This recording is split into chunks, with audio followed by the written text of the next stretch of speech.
I'm Kat Morgan, and this is On the Arc, where we embark on a journey to discover the power of lived experience and the transformative stories that shape our paths. In a world where connection and understanding matter more than ever, we'll explore the diverse narratives of recovery and chances for change. Let's set sail, because the voyage into the heart of lived experience begins right here, right now. Hi, I'm Kat. Welcome to the first episode of On the Arc. On the Arc is a podcast about coming together to share collective wisdom from the lived experience community. We'll share stories of lived experience of mental distress, of recovery, and we will explore alternatives to the medical model, talking to people who've been there and people who are creating change. It's hosted by me, Kat. I have my own lived experience of mental distress. Each episode will follow two guests, one who will share what they have learnt through their own experiences, and the other who will talk about practical ways that change is coming and how as a community we can move away from the medical model and utilise the power of people who have been there. This podcast is made possible by the 100% lived experience organisation Aspire Recovery Connection, also known as ARC. A big shout out to them for helping make this podcast happen. There's some great guests coming up today. First, we're going to talk to Kate, and she's going to talk about her lived experience of distress. And we're also going to talk to Tanya, who will talk to us about the alternative to suicide approach. First, let's hear from Kate. So yeah, I have been working here with the ARC, Aspire Recovery Connection, probably for over 6 months now, and I've absolutely loved being part of the work culture and being part of the community. And I work here as a counsellor, and I have my own lived experience as well. What I love to do outside of my own lived experience journey that I've been on is I into my garden, into my veggie and herb garden. And I just find just the veggies and just really to the earth and the soil and the smell of it all. Just to be just really grounding. So we're moving into the colder season now, with winter just around the corner. So at the moment I've still got my my spinach and silver beet going. Potatoes are still coming up, the last harvest, and I've just planted some broccoli and cauliflower.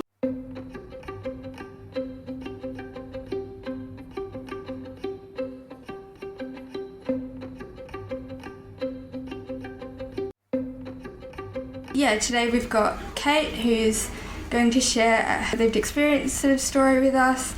What kind of media have you been consuming lately, like books or podcasts or TV shows? It could be mental health related, not mental health related, just anything you've been enjoying. Lately something I've been doing over the last couple of months is I've been diving into listening to podcasts, and so I've been doing that on my way to work and from work. And one of the podcasts that I've been really enjoying at the moment is, it's actually one from Brene Brown called Unlocking Us, Unlocking Our Humanity. And I just really love the guests that she also invites in, and just really diving into their stories and what's brought them to that place of where they are with their humanity and what they're bringing to the world around them. Yeah, it's cool. Yeah, I've been watching lots of Doctor Who recently, which has been good. Yeah, and also reading a book by now I'm going to forget. It's called Atlas of the Heart. Beautiful. And it's just a book all about it's basically it has sort of a section for all different types of emotions. What sort of encouraged you to come in and be on the podcast, and how are you kind of feeling about being on the podcast? I enjoy being part of a community where we can learn from each other, what we're doing here. I think there's always something that we can just learn from each other's experiences and stories in life. Everyone's got a story to share. And how I'm feeling, I think there's a bit of joy there for me in just connecting with you and having this conversation. Yeah, looking forward to hearing a bit more. Speaking of hearing a bit more, like just jumping sort of right in, without going into necessarily, like, you don't have to go into any particular detail about your lived experience journey yet, but what have you learned along that journey that's kind of, that continues to like serve you today or gives you some sort of spark, or, you know? Yeah, I think part of my lived experience was actually something that really brought me to my knees in my early 30s, and I really went through some burnout and chronic fatigue there, to a point where I was actually bedridden for about 12 months. So in that, that cocoon of of that healing and recovery, it just really taught me to kind of just respect the pace that my body and mind needs to go at in that healing process, and it also taught me to probably just to lean in and even rest into my vulnerability in that time when I was probably at my lowest, and there was just when just such an unknown of how long that healing or recovery path can take. And I think from that place of being able to lean in and rest in that vulnerability, that's the turning point in that healing journey for me. Was it allowed me to connect in with my strength and humanness and be okay with that. I like that.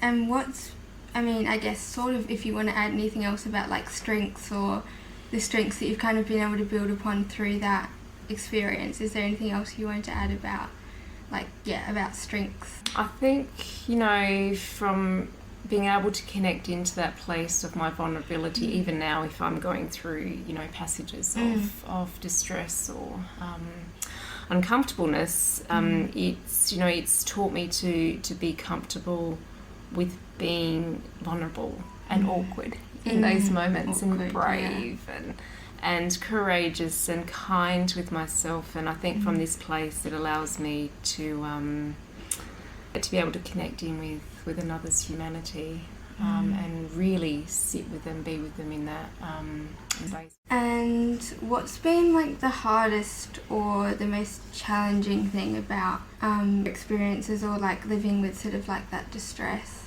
I think for me it's the unknown of how long that wave of distress will last for, and again being okay with not knowing, not having the answers, and I think it's what also taught me through my healing process with with burnout and chronic fatigue, was being able to allow myself to rest within and connect in with my stillness, and to know that that's where a lot of our inner knowings and wisdom, and not have to be running around all the time and being busy, doing things and being busy, or seeking that external answers from outside of me, or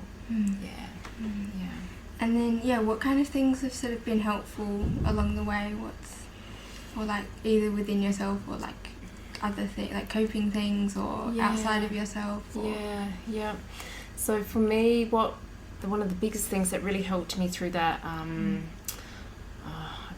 dark night of the soul, or that real hard time that I went through in that healing recovery journey, was actually cultivating a sense of kindness and compassion, and finding even just the smallest of things, just something that I was thankful for at the end of the day, just to kind of just get myself through that day or that moment. And then what kind of things haven't really helped, or you haven't found helpful that maybe you thought were going to be helpful? Or sometimes I always find some of the things that I do find helpful, even like from day-to-day living, is is connecting in with a really good friend, and having those conversations, and just support. But sometimes when I have been some challenging times, sometimes if I have maybe connected with someone, what hasn't been helpful is when perhaps they've heard my distress and then they've gone straight into trying to fix it, rather than just being there. If you could talk to your younger self, or yourself at the start of your experience, what would you say? That it's okay to be not okay. It's all part of becoming comfortable with being that and to respect my own. And some days are going to be harder than others, and some days, you know, there will be the sunshine that can carry you through to the next day. Yeah. And then the last one, we're asking all of the guests kind of a play on the name of ARC, being ARC, like the boat. If there was one thing that you would take and one thing you could leave behind from like the help you've received or the experiences you've had, what would they be? So what would you take with you if the world was flooding and you couldn't? and what would you just leave behind? For me, I would, with a whole lot of gratitude, I would take the people's genuine kindness and compassion and generosity with me, and share that with others. And what I would leave behind would be people's well intentions to help me through trying to fix my distress, or any judgment and unkindness that may have been projected towards myself and the path that I've walked today. Yeah, thank you so much for sharing a bit with us and like coming on the first episode of the podcast. Yeah, thank you so much, Kat. Thanks so much.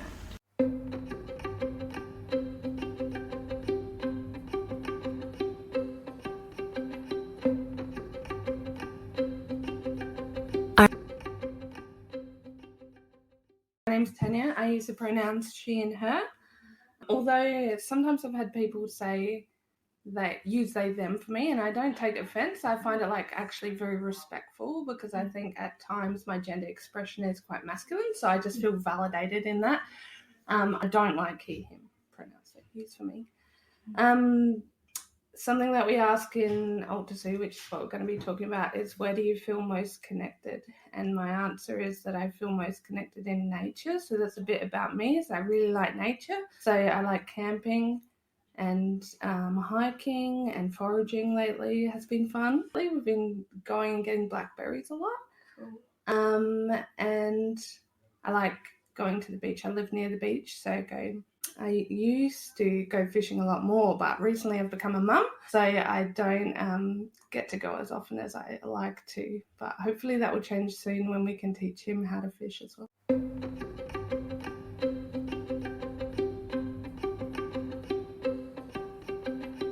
I'm here with Tanya. What media have you been into lately? Like I was saying before, I've been rewatching Doctor Who, yes, and also listening to an audiobook of Brene Brown doing The Atlas of the Heart. Yes, I've got that book at home. So it's so nice. Yeah, what have you been into lately with like podcasts, books, movies, that kind of thing? I listened to the podcast Glennon Doyle, which is We Can Do Hard Things. Cool. Yeah. So I listened to that a bit, not recently. Recently I've been more listening to on my drive and my commute, because there's like a viral song that's come out called If I Were a Fish or something like that. And so it reminds me of the Juno soundtrack. So I've been listening to like a bit of Kimya Dawson and stuff like that, because it reminds me of this viral song. Yeah, nice. And then moving through to like why you're here as our guest, sort of what is alternative suicide, or the shortened version, to sue? Is it? Yeah. So like tell us about it. How does it work? How long has it been around? Yeah, so alternatives to suicide is an approach to people in distress or crisis. It comes from the United States, from a place called Wildflower Alliance, which is a little bit like LELAN. So where I work, LELAN, we're the peak body of lived experience in South Australia. And Wildflower is a little bit like that, in that we don't like to call ourselves at LELAN the consumer peak body. We prefer to say peak body for lived experience. And Wildflower have a similar mission statement where they list things like oppression as experiences that people who come to them might have been through. They also offer services, so they offer a lot of groups and stuff, which LELAN doesn't do outside of Alt to See. So alternatives to suicide come from the Hearing Voices groups. So hearing voices groups are where a group of voice hearers come together and listen to each other and are able to speak pretty openly about their voices. So AltSU is the same except for people who have a lived experience of suicide. So you can come in and speak openly about your suicide thoughts or experiences. Most of the time people don't actually talk about that though. People talk about cats a lot and things on TV and, you know, all sorts of things, but not really suicide all that often. Interesting. I wouldn't have picked that side and like, oh, you'd think they would actually talk about like the distressing things, but maybe cats is the answer. I mean, that's not to say people don't come to stress, but that's not all we talk about. I think by allowing, there aren't any rules on what you can talk about, so you can talk about method if you wanted to. The only, I guess, rule, there's no hate speech, but that's more enforced as a community. So if people find something upsetting, they would ask the person to stop talking about that. But so I think by making all topics open, people talk about them for a little while and then they're like, oh yeah, I got that out. Now let's talk about something else. Yeah, cool. That makes a lot of sense. Yeah. And then how did you get to be involved in this? How did you fall into this role, I guess? So when I first started working at LELAN was in 2020. Formally, I was a volunteer for LELAN before that. But in 2020, I was a project worker for a suicide prevention project called Learning from Lived Experience. And that project, we made a film called Care Not Treatment, which interviews 11 people with lived experience of suicide. And we also did some surveys. And from that work, some things that we heard from people who had this lived experience was that risk assessment is really not helpful. And in fact quite harmful. Same with forced treatment. And then what people wanted was more lived experience workers because they wanted to be listened to and listened to non-judgmentally. And another big thing that came out of that was that trauma was really highly correlated to feelings of suicidal distress. So it led to a lot of different advocacy around alternatives to ED and trauma-informed care. But one of the big things it led to was trying to get alternatives to suicide from the US over to South Australia. Yeah, cool. What are the philosophies or values? I mean, you've kind of touched on it a little bit already, but like that underpin like this approach. Yeah, so there's actually a charter. Excuse me, I'll say that again. There's actually a charter for alternatives to suicide groups. And there's 4 big values. So one is responsibility to and not for or over. Another one is consent and choice, responses to injustice, and healing in communities. So responsibility to is my favourite AltSU value by far, because it's so different to the system at the moment. Like normal system responses to suicide are real responsibility for or over, like really taking control of someone's actions right at that sort of hairy end when they're feeling quite distressed. And I would say that our current responses to suicide are more like suicide intervention. We're not doing too much about the distress that leads someone to feeling suicidal, but just intervening when they're about to attempt or have attempted.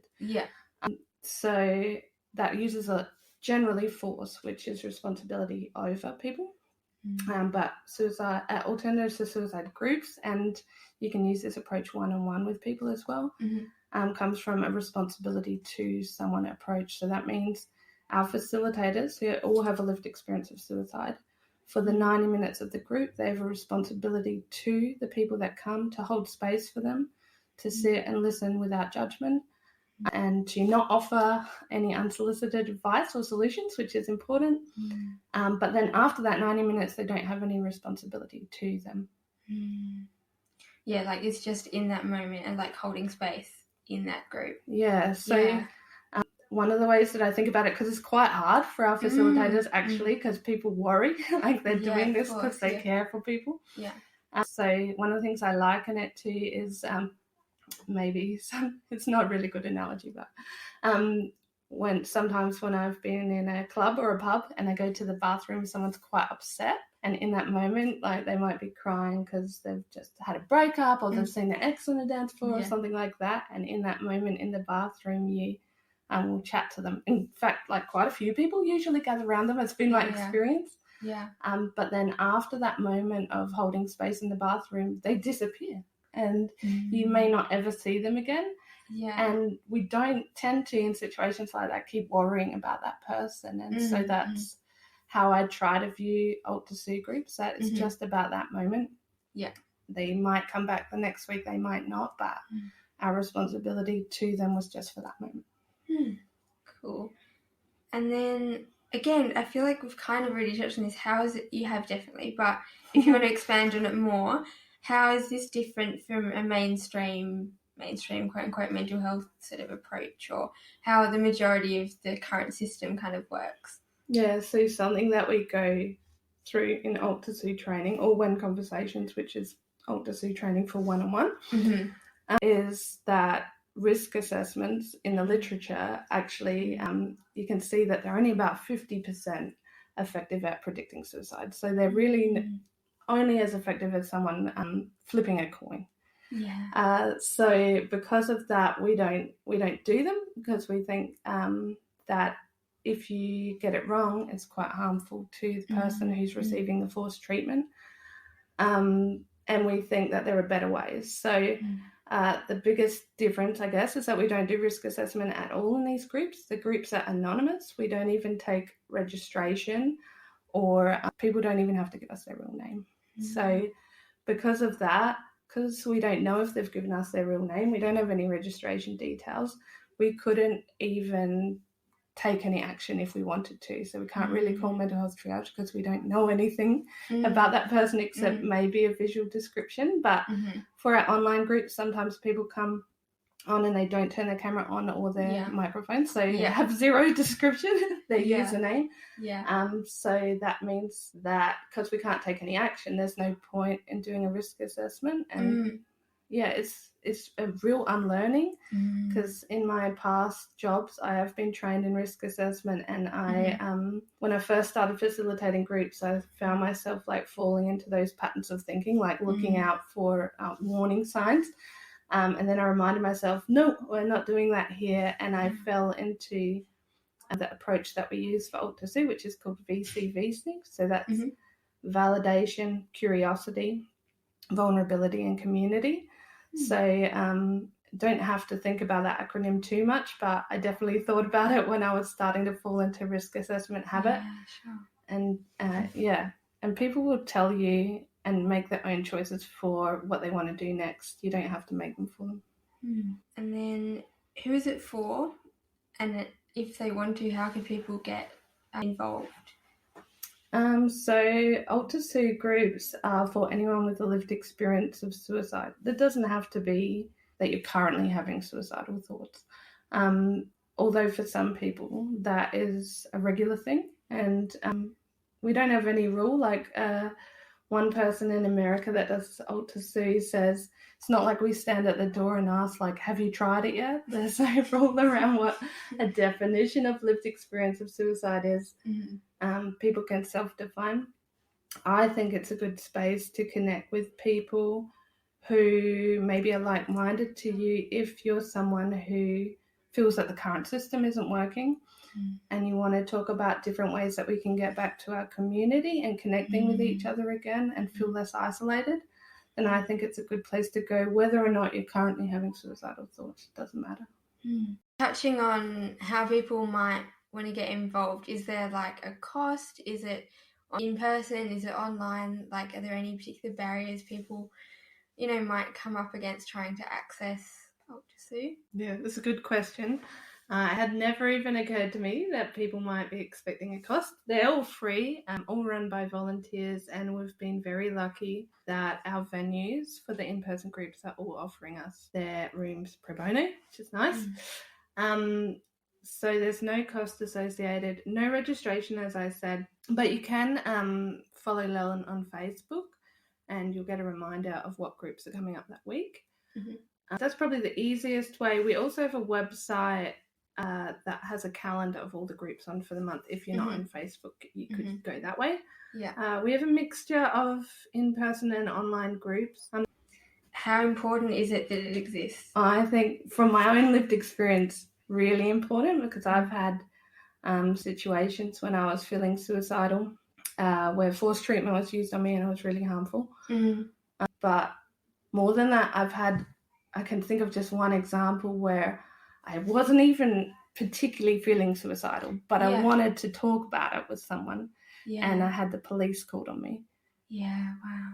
So that isn't the best feeling, I imagine. No, so I ended up getting dragged by the police to hospital when I wasn't even feeling suicidal to begin with. Like, I just wanted to talk about suicidal thoughts that I was having, but I wasn't intending to act on them. And got dragged to hospital.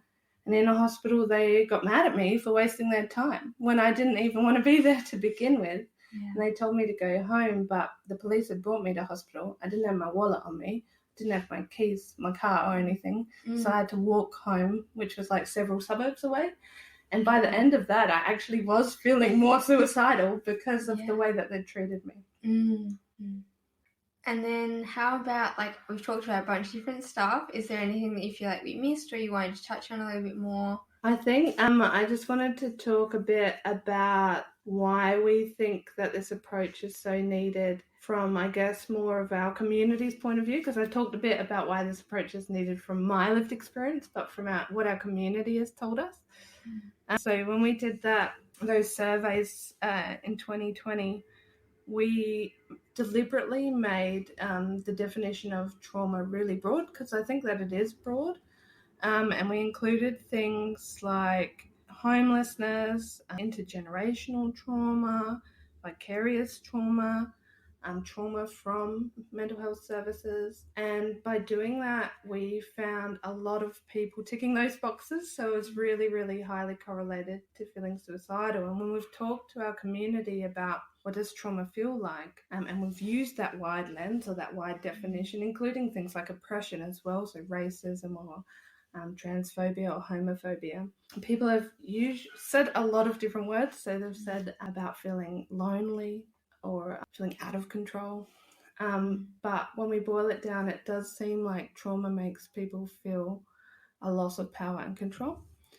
And the reason that we talk about that is because, like, as our survey showed, even though it's not every person who's experienced suicide has trauma, a lot do, enough do to consider it as a factor.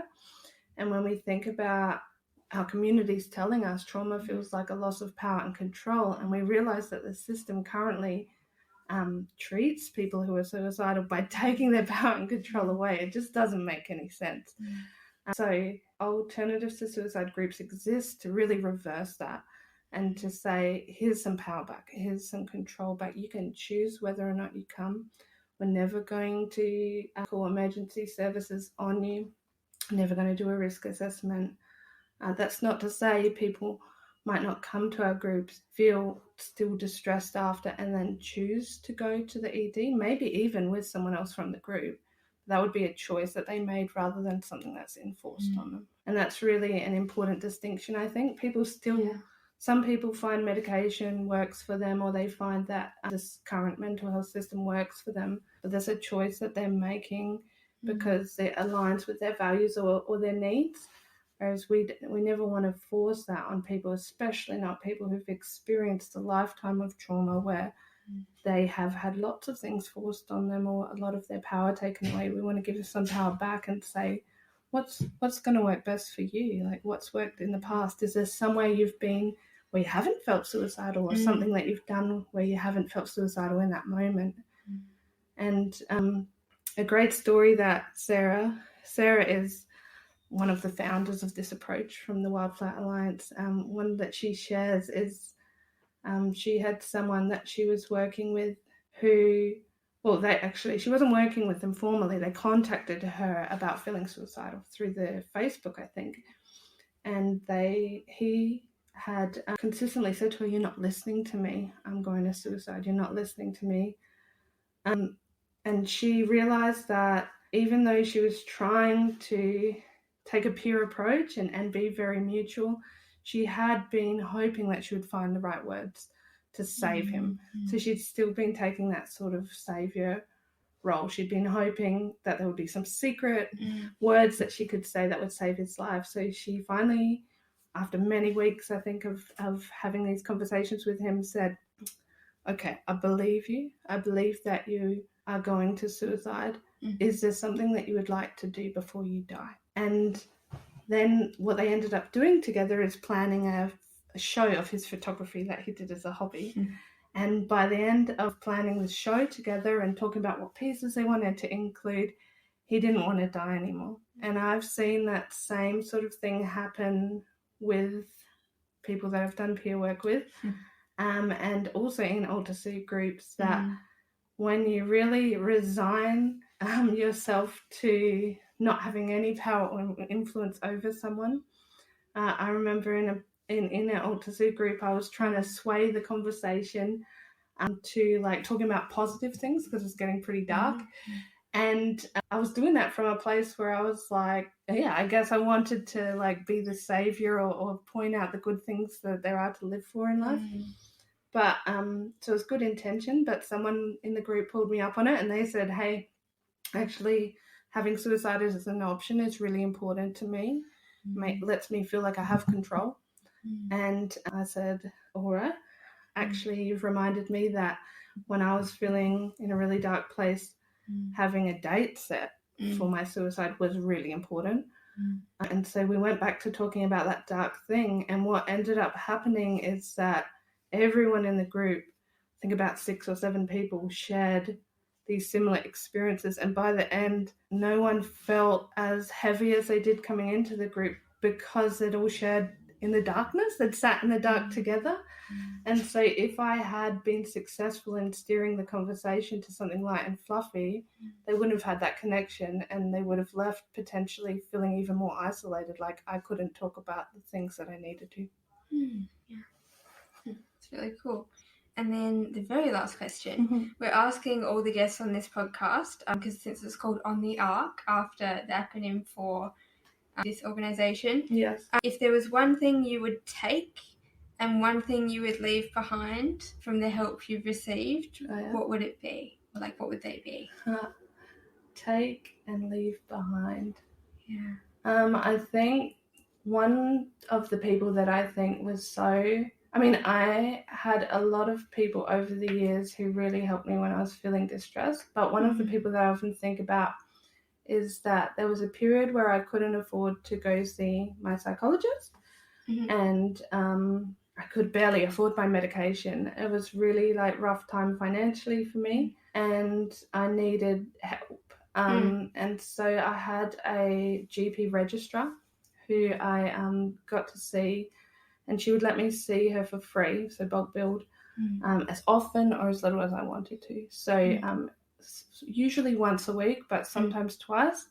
And I would go in and I would bring her art that I'd done, and we would talk about what it meant. And sometimes we would talk about things unrelated to mental health, but really she was just there to hold space for me. And I do remember that one time she was so transparent with me. She said to me, look, I know that you're an intelligent person, and I also know that you love to Google things, and you would know that the medication that you've been prescribed is a lethal means. She said, but I'm not going to take it away from you. And so she gave me that dignity of risk. She said, I'm not going to make you have it in a Webster pack from the chemist or anything like that. I'm going to trust you with it, and I'm going to let you know that I'll be really sad if you died. And I really want to see you again next week, but I think you've had so many of your rights taken away that I want to give you control over this one. And her doing that and being so transparent, revolutionary for me, so different to how people had treated me in the mental health system. And I never took an overdose of that medication. I just kept coming back and seeing her each week and connecting with her. And I think her treating me like a human being, giving me that dignity and being really vulnerable with me, telling me that she cared about me, that was just life-changing. And I try to be like she was to me for other people that I support. What thing that I would give away, did you say? Or What like thing I leave wouldn't behind. If the world was behind? flooding and you had to leave it behind. Oh my gosh. What would you leave Yeah, behind? forced treatment. So Mm. in over in Europe, I wish that I remembered which country it was exactly, but one of the countries has outlawed the use of antipsychotic medication by force. So if someone is not willing to use it, they don't have to use it, which is wild, like unheard of here in Australia. So they don't mandate that people have to take this medication if they don't want to, all voluntary. And what they've found is that mental health has really improved in the community. And so I think if we got rid of force altogether in mental health, if people got to choose whether or not they took medication, whether or not they went to hospital, I just think that would be so different, the world that we live in. Yeah, agreed. Thanks so much for agreeing to come on our first episode. No worries. And just hanging out and having this very amazing chat as always. Yeah, you're welcome. Thanks for having me. Thanks for listening to this episode of On the Arc. I hope you've enjoyed it. And we'll include some extra information in the show notes. And hope you'll join us next time.